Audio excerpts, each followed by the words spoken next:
Hi guys, and welcome to another video. So it is that time of year again. How many times have I made this video? Who is next to be the next Sunderland manager or head coach? We'll call it head coach because that's what the hierarchy like to call it, and it is technically a head coach role. But who is next? We've been speculated and linked with so many different managers, but what I'm going to do in this video is sort of choose 4 or 5 names off the list who are generally towards the top end of the sort of odds, the betting markets. I'm going to take the sort of 4 or 5 names, give a little bit of background in each one, and then at the end of the video, I'm going to give you the name of who I would like to see personally come to Sunderland. Now, even whilst making this video, I've changed my mind a good 3 or 4 times, and I'm probably going to change my mind by the time this video has been uploaded as well, so my opinion probably doesn't mean jack shit come the end of it, but there we go. So we're going to start off with the favourite. It is none other than Will Still. He has been top of the betting markets for a very, very long time now. Since Beal lost the job pretty much, he has been the favourite in terms of odds and the betting markets, as I do say. Now, let's have a look at his background a little bit. Now, we've already covered him, so I'm not going to go into too much depth. We've already done it in a couple of videos before. I don't want to bore you. We all know what he's done, what he's achieved. A couple of things, of course, he's only 31 years of age, which certainly fits the bill with our hierarchy.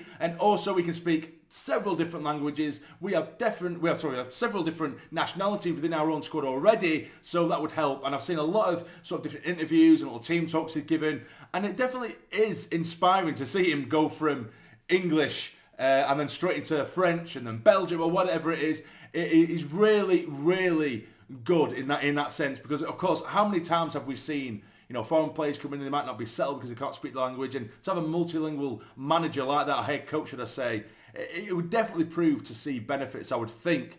And he's done a half decent job. So of course, firstly, I want to iron something out. A lot of people attach him with the story that he got the job in France because of a football manager save, essentially. That is not the case. So let's just get rid of that right now. So what it actually was, the story behind the football manager thing was, for Will Still, was essentially in an interview a while back, he did say that when he was younger, he preferred playing football manager as opposed to actually playing the game. That's all it was. And now since that interview was done, everyone has essentially said that his CV was basically a football manager save and then he's got the job in France. That wasn't the case at all. He actually had a job in Belgium. Previous to that, I think it was Beerschot AC. I probably pronounced that horribly wrong, but it sounds very fun to say, doesn't it, Beerschot AC?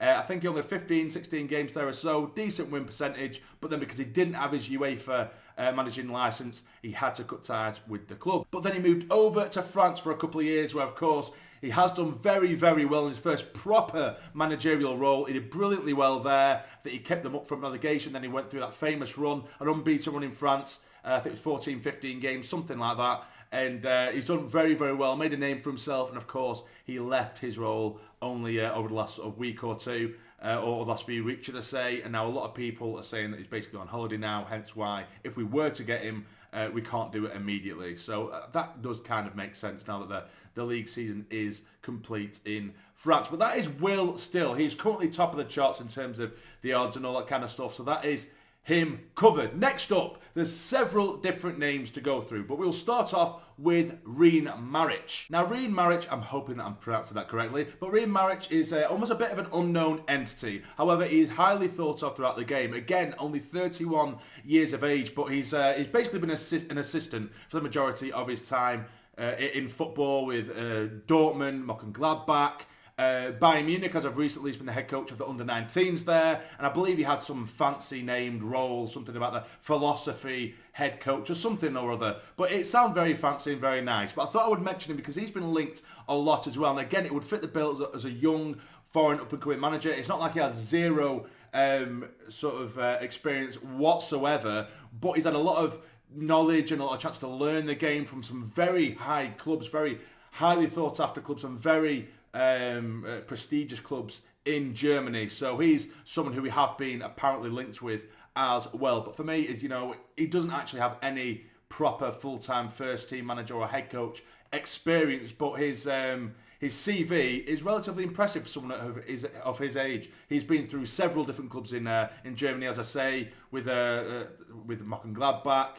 with Dortmund. He was actually the assistant at Leeds as well, which I totally forgot to mention. And of course, as I say, Bayern Munich under-19s as well, which is it's quite an impressive CV. But again, there is a little bit, I say he has experience because of course he's learnt in these roles, but he doesn't have an experienced head in terms of actually having a first team or a head coach role for a first team somewhere yet. But that is someone who has been linked with us. Again, for all these names, by the way, let me know what you guys think in the comments down below. And next up we do have Bo Svensson, someone who kind of went under the radar a little bit, but recently has been linked with the Sunderland head coach role. He's 44 years of age, is still a young head in terms of a managerial appointment anyway. Has quite a bit of experience, a little bit anyway. He started off in the Austrian league, I think it was FC Liefering, probably butchered that. He got himself over a 50% win ratio, which of course, very decent indeed, before moving to Mainz, which I'm pretty sure I may have butchered that as well.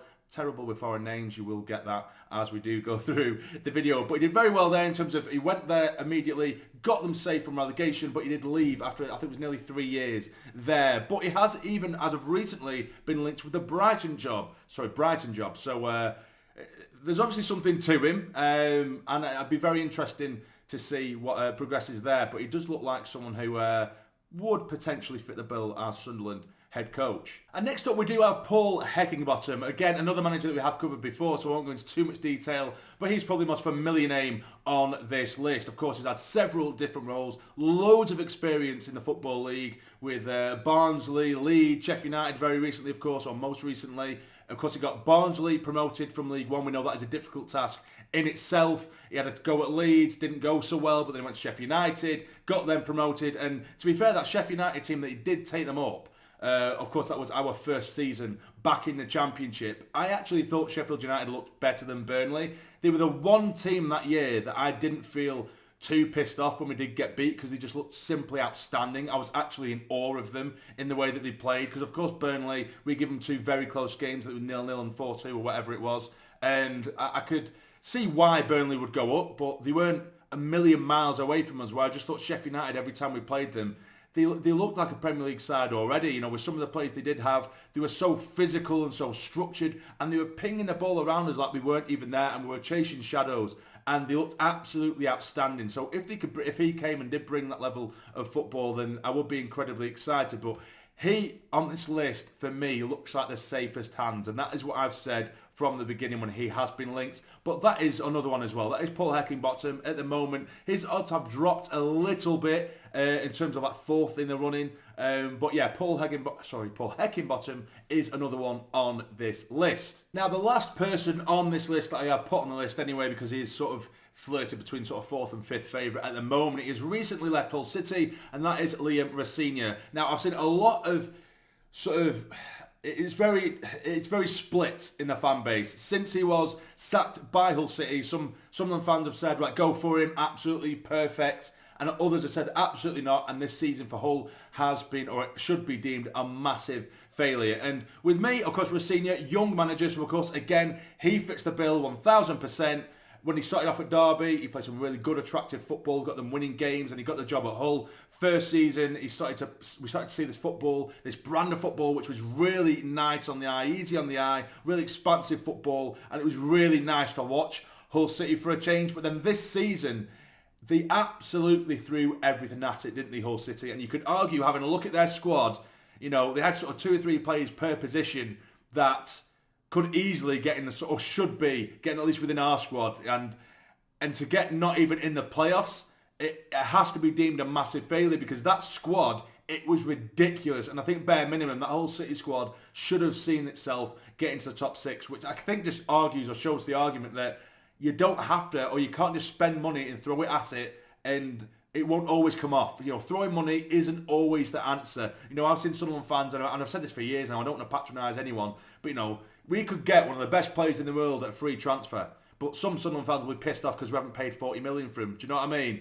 And it's one of them. Of course, you need the balance. You need to spend money, but sometimes you can get good players on the cheap, and we've seen that. But again, you need to find that balance. Sometimes if there's a player there that you know 100% it's going to improve the squad, then yes, you might have to, you know, stretch the boat out a little bit more than you would for other players.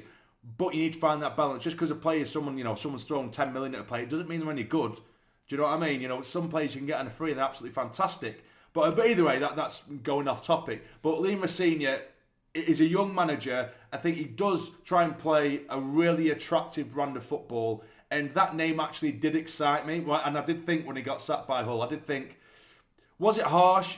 A lot of Hull fans as well, I've seen them split as well. maybe they just missed out, regardless of how much money you throw at it. We all know how difficult the Championship is, and it was stupidly competitive, that top 6. So for them to just finish outside the top 6, is it a bit harsh? Maybe, but I can totally understand when you look at the squad that they did have.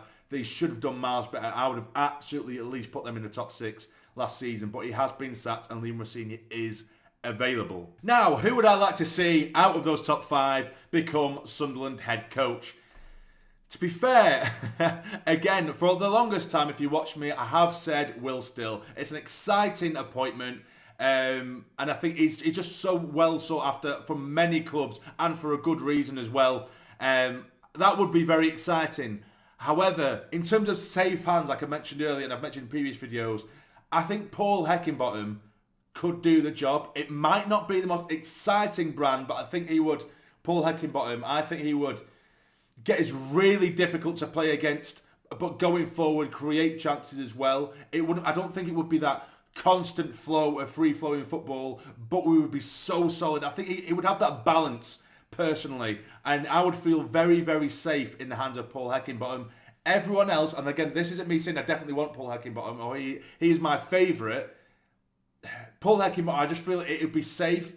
I feel like there's a little risk with Paul Heckingbottom, where I feel like the others are, or they do hold some kind of a risk. With Heckingbottom, it doesn't. You know, you might end up just scraping into the top 6. You might just miss out, I think, with Heckingbottom. But I think we'll be a lot more solid with him at the helm.